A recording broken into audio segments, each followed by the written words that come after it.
ಆಕಾಶದ ನೀಲಿಯಲ್ಲಿ ಚಂದ್ರ ತಾರೆ ತೊಟ್ಟಿಲಲ್ಲಿ, ಆಕಾಶದ ನೀಲಿಯಲ್ಲಿ ಚಂದ್ರ ತಾರೆ ತೊಟ್ಟಿಲಲ್ಲಿ, ಬೆಳಕ ನಿಟ್ಟು ತೂಗಿದಾಕೆ, ಬೆಳಕ ನಿಟ್ಟು ತೂಗಿದಾಕೆ, ನಿನಗೆ ಬೇರೆ ಹೆಸರು ಬೇಕೆ, ನಿನಗೆ ಬೇರೆ ಹೆಸರು ಬೇಕೆ, ಸ್ತ್ರೀ ಅಂದರೆ ಅಷ್ಟೇ ಸಾಕೆ, ಸ್ತ್ರೀ ಅಂದರೆ ಅಷ್ಟೇ ಸಾಕೆ.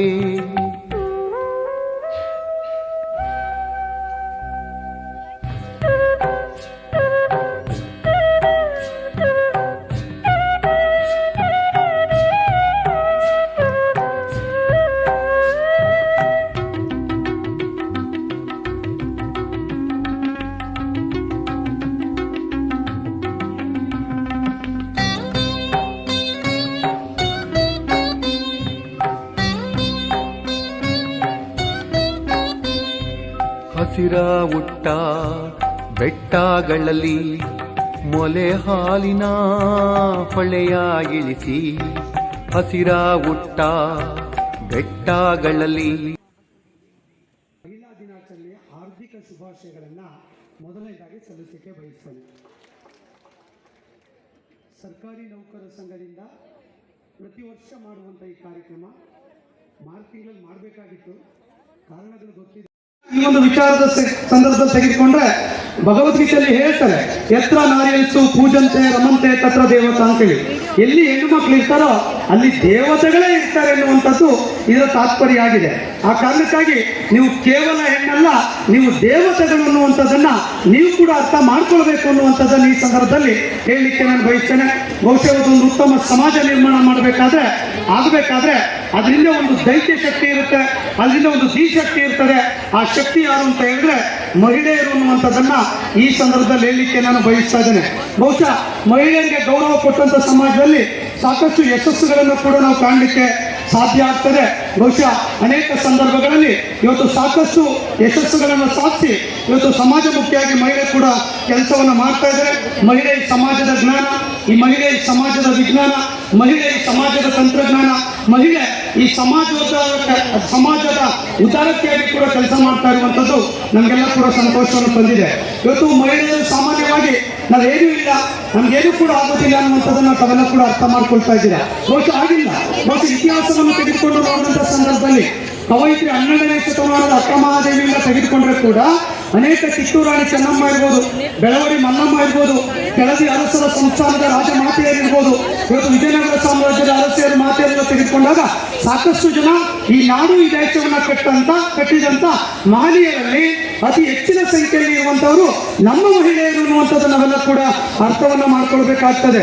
ಬಹುಶಃ ಮಹಿಳೆ ಇವತ್ತಿನ ಜ್ಞಾನ ವಿಜ್ಞಾನದ ಕ್ಷೇತ್ರದಲ್ಲಿ ಕೂಡ ಇವತ್ತು ಭೂಮಿಯಿಂದ ಹಿಡಿದು ಆಕಾಶದವರೆಗೆ ಇವತ್ತು ಮಹಿಳೆ ಹೋಗುವಂತ ರೀತಿಯಲ್ಲಿ ಇವತ್ತು ನಮ್ಮ ನಡುವೆ ಇರುವಂಥದ್ದನ್ನ ನಾವ್ಯಾರು ಕೂಡ ಮರೀಲಿಕ್ಕೆ ಸಾಧ್ಯ ಇಲ್ಲ. ಬಹುಶಃ ಇವತ್ತು ಅನೇಕ ಸಂಗತಿಗಳನ್ನು ನಾವು ಪ್ರಸ್ತಾಪ ಮಾಡ್ತೇವೆ. ಇವತ್ತು ದೇವರುಗಳನ್ನು ಹೇಳ್ತೇವೆ. ಇವತ್ತು ದೇವರುಗಳನ್ನು ಹೋದ್ರೆ ವರಲಕ್ಷ್ಮಿ ಯಾರು ಅಂತ ಹೇಳಿದ್ರೆ ಅದು ಮಹಿಳಾ ದೇವತೆ, ಚೌಡಮ್ಮ ಯಾರು ಅಂದ್ರೆ ಅದು ಮಹಿಳಾ ದೇವತೆ, ಇವತ್ತು ಸರಸ್ವತಿ ಯಾರು ಅಂತ ಹೇಳಿದ್ರೆ ಅದು ಮಹಿಳಾ ದೇವತೆ. ನಾವು ಪ್ರತಿದಿನ ಪೂಜೆಗಳನ್ನು ಮಾಡ್ತೇವೆ. ಯಾರಿಗಾದ್ರೂ ಕೂಡ ದುಷ್ಟರ ಶಿಕ್ಷಕರನ್ನ ಯಾರಾದ್ರೂ ದುಷ್ಟರನ್ನ ಶಿಕ್ಷೆ ಮಾಡುವಂತ ಯಾರಾದ್ರೂ ಚಾಮುಂಡೇಶ್ವರಿ ಇದ್ರೆ ನಾಡಿನ ಅಧಿದೇವತೆ ಅದು ಕೂಡ ಹೆಣ್ಣುಮಗಳು, ಅದು ಮಹಿಳೆ ಎನ್ನುವಂಥದ್ದನ್ನು ಕೂಡ ಹೇಳಲಿಕ್ಕೆ ಬಯಸ್ತೇನೆ.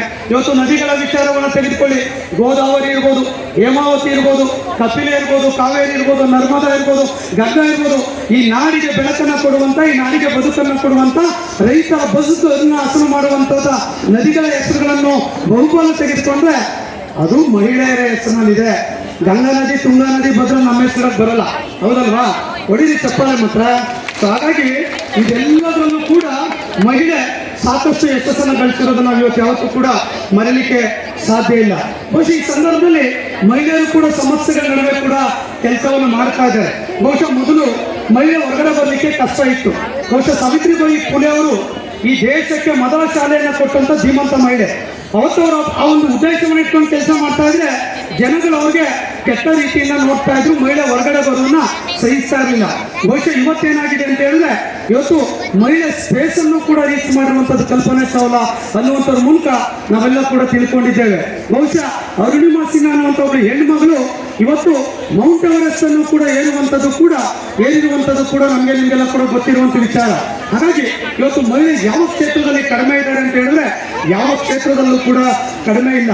ಇವತ್ತು ಗ್ರಾಮ ಪಂಚಾಯತ್ ಮೆಂಬರ್ ಇಂದ ಹಿಡಿದು MLA ಇಂದ ಹಿಡಿದು MP ಇಂದ ಹಿಡಿದು ಚೀಫ್ ಮಿನಿಸ್ಟರ್ ಆಗಿದ್ದಾರೆ. ಈ ದೇಶದಲ್ಲಿ ರಾಜ್ಯಗಳಲ್ಲಿ ಈ ದೇಶದ ಪ್ರಧಾನಮಂತ್ರಿಗಳಾಗಿದ್ದಾರೆ, ಈ ದೇಶದ ರಾಷ್ಟ್ರಪತಿಗಳು ಕೂಡ ಆಗಿದ್ದಾರೆ.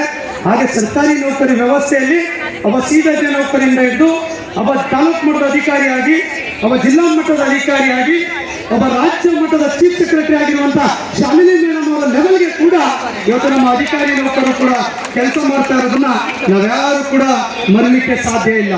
ಹಾಗಾದ್ರೆ ಕಾರ್ಯಕ್ರಮದ ವಿಘ್ನವಾಗಿ ನಡೆಯಲಿ ಎಂದು ದೀಪ ಬೆಳಗಿಸುವುದರ ಮೂಲಕ ಉದ್ಘಾಟನೆ ಮಾಡಲಿದ್ದಾರೆ ಡಾಕ್ಟರ್ ಸ್ವಾಮಿ ರಜನೀಶ್ ಮೇಡಮ್, ಭಾರತೀಯ ಆಡಳಿತ ಸೇವೆ, ಮುಖ್ಯ ಕಾರ್ಯದರ್ಶಿಗಳು, ಕರ್ನಾಟಕ ಸರ್ಕಾರ.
ನಮ್ಮ ಸಿಬ್ಬಂದಿಗಳು, ನೌಕರ ಎಲ್ಲ ಸಂಘದ ಸಹಾಯ ಇಲ್ಲದೆ ಆಗಕ್ಕೆ ಸಾಧ್ಯನೇ ಇಲ್ಲ. ಅದಕ್ಕೆ ನಿಮ್ಮೆಲ್ಲರ ಪಾತ್ರ ಈ ಒಂದು ಯಶಸ್ಸಿನ ಒಂದು ಗಾಥೆಗೆ ಇದೇ ಇರುತ್ತೆ. ಅದಕ್ಕೆ ತಮ್ಮೆಲ್ಲರನ್ನ ನಾನು ಧನ್ಯವಾದಗಳನ್ನು ಸಲ್ಲಿಸ್ತೀನಿ. ಆದರೆ ಇದು ಮಹಿಳಾ ದಿನಾಚರಣೆ ಇರುವಾಗ ವಿಶೇಷವಾಗಿ ಒಂದೇ ಒಂದು ನನ್ನ ಕೆಲವು ವಿಶೇಷ ನೈಸರ್ಗಿಕ ಗುಣಗಳು ಇದ್ದಾವೆ, ಮಹಿಳಾ ಗುಣಗಳು ಅಂತ ನಾವು ಹೇಳ್ತೀವಿ. ಚಟ್ನಿ ಪುಡಿ ಮಾಡೋದು, ಅಕ್ಸಿ ಹಿಂಡಿ ಮಾಡೋದು, ಅದೇ ಮಾಡಿಕೊಂಡು ಮನೆಗೆ ಬ್ಯಾಗ್ಗಳು ತಗೊಂಡೋಗಿ ಮಾರಾಟ ಮಾಡ್ತಿದ್ಲಂತೆ. ಆ ಮನೆಯವರೇ ಸಾಲ ಕೊಟ್ರಂತೆ ಅವಳಿಗೆ ಇನ್ನೂ ದೊಡ್ಡದು ಮಾಡು ಅಂತ. ಇವತ್ತು ವುಮೆನ್ಸ್ ಡೇನ ಅಂತ ನಾನು ಹೇಳಿದೆ, ತೊಂದರೆ ಇಲ್ಲ ಸರ್, ನೀವು ಮಾಡ್ತಾ ಇದ್ದೀರಲ್ಲ ಅದೇ ಖುಷಿ ನಮಗೆ. ಯಾಕಂದರೆ ಎಲ್ಲೋ ಸಾಕಷ್ಟು ಬಾರಿ ಅದನ್ನು ಸೆಲೆಬ್ರೇಟೇ ಮಾಡಲ್ಲ. ಆ್ಯಂಡ್ ಇದು ಸೆಲೆಬ್ರೇಟ್ ಮಾಡ್ತಾ ಇದ್ದೀರಲ್ಲ, ಲೇಟಾಗಾದ್ರೂ ಪರವಾಗಿಲ್ಲ, 1 ತಿಂಗಳು ಆದಮೇಲೆ ಆದರೂ ಪರವಾಗಿಲ್ಲ, ಭಾಳ ಖುಷಿ ವಿಚಾರ ನೀವು ಸೆಲೆಬ್ರೇಟ್ ಮಾಡ್ತಾ ಇರೋದು ಅಂತ. ಆ್ಯಂಡ್ ಈಗಾಗಲೇ ಚೆನ್ನಾಗಿ ನೀವು ಎಲ್ರಿಗೂ ಮಾತಾಡಿದ್ದಾರೆ, ಷಡಾಕ್ಷಿ ಸರ್ ಎಲ್ಲರೂ ಮಾತಾಡಿದ್ದಾರೆ. ಸರ್ ಹೇಳಿದರು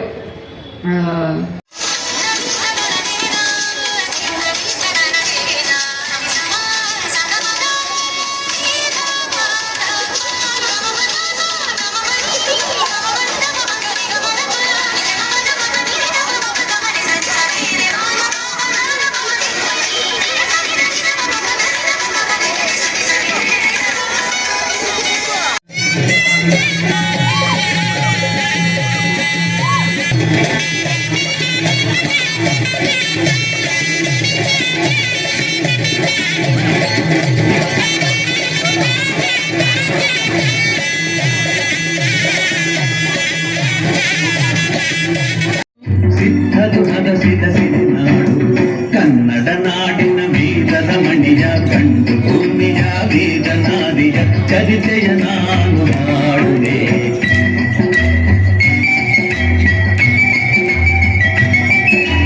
ವೀರ ಮದಕರಿ ಆಡುತ್ತಲಿರಲು ಹೈದರಾಲಿಗೂ ಯುದ್ಧಕ್ಕೆ ಬರಲು ಕೋಟೆ ಜನಗಳ ರಕ್ಷಿಸುತ್ತಿರಲು ಸತತ ದಾಳಿಗೂ ವ್ಯರ್ಥವಾಗಲು ವೈರಿ ಚಿಂತೆಯಲ್ಲಿ ಬಸವಡಿದ ಕಾರಿದಾಣವೇ ನುಂಕಾರ ಕನ್ನಡ ನಾಡಿನ ವೀರದ ಮಣಿಯ ಗಂಡು ಭೂಮಿಯ ವೀರನಾದಿಯ ಚರಿತೆಯ ನಾನು ಹಾಡುವೆ.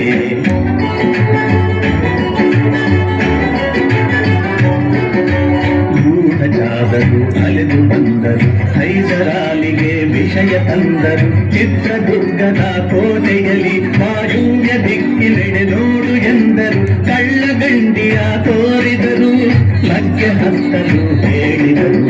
ಕನ್ನಡ ನಾಡಿನ ವೀರದ ಮಣಿಯ, ಗಂಡು ಭೂಮಿಯ ವೀರನಾರಿಯ ಚರಿತೆಯ ನಾನು ಹಾಡುವೆ.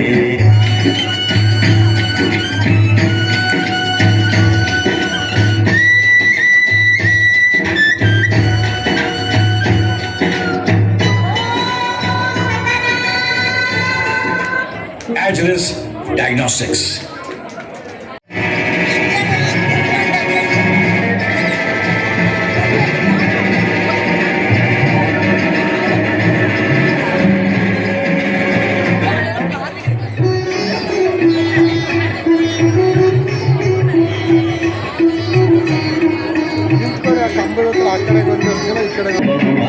ಕನ್ನಡ ನಾಡಿನ ವೀರನಾದಿಯ ಚರಿತೆಯ ನಾನು ಹಾಡುವೆ.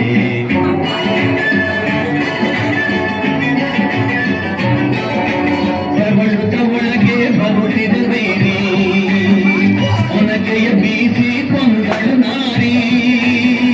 ಸತ್ತವನನ್ನು ಗೆಳೆದು ಹಾಕುತ್ತ ಮತ್ತೆ ನಿಂತಳು ಹಲ್ಲು ಮಸೆಯುತ್ತ. ಗೈರಿಗುಂದ ಚೆಂಡಾಡಿದಳು, ಸತುತದ ಕೋಳಿ ಹರಿಸಿದಳು. ಕನ್ನಡ ನಾಡಿನ ವೀರರ ಮಣಿಯ, ಗಂಡು ಭೂಮಿಯ ವೀರನಾಡಿಯ ಚರಿತೆಯ ನಾನು ಹಾಡುವೆ.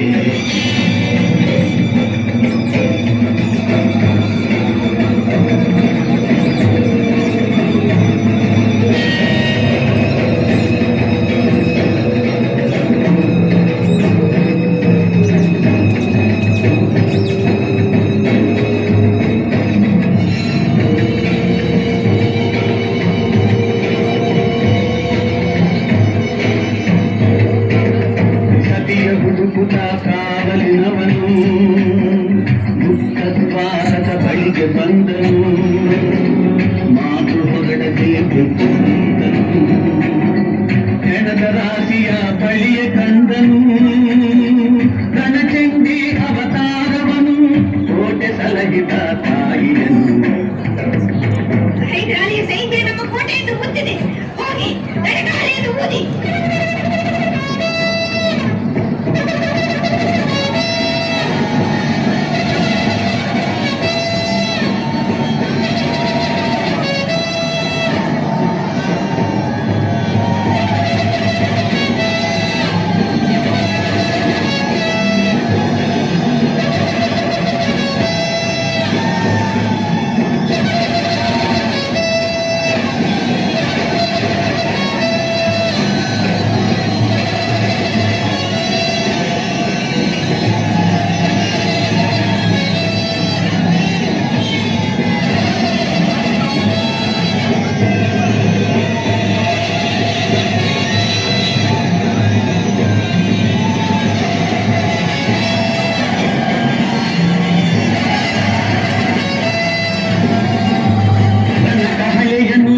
ನುಗ್ಗಲಿರಲು, ಸಾಗರದಂತೆ ಸೈನ್ಯ ನುಗ್ಗಲು, ವೈರಿ ಪಡೆಯು ನಿಶೇಷವಾಗಲು, ಭಾರತದಲ್ಲಿ ಜಯವನ್ನು ತರಲು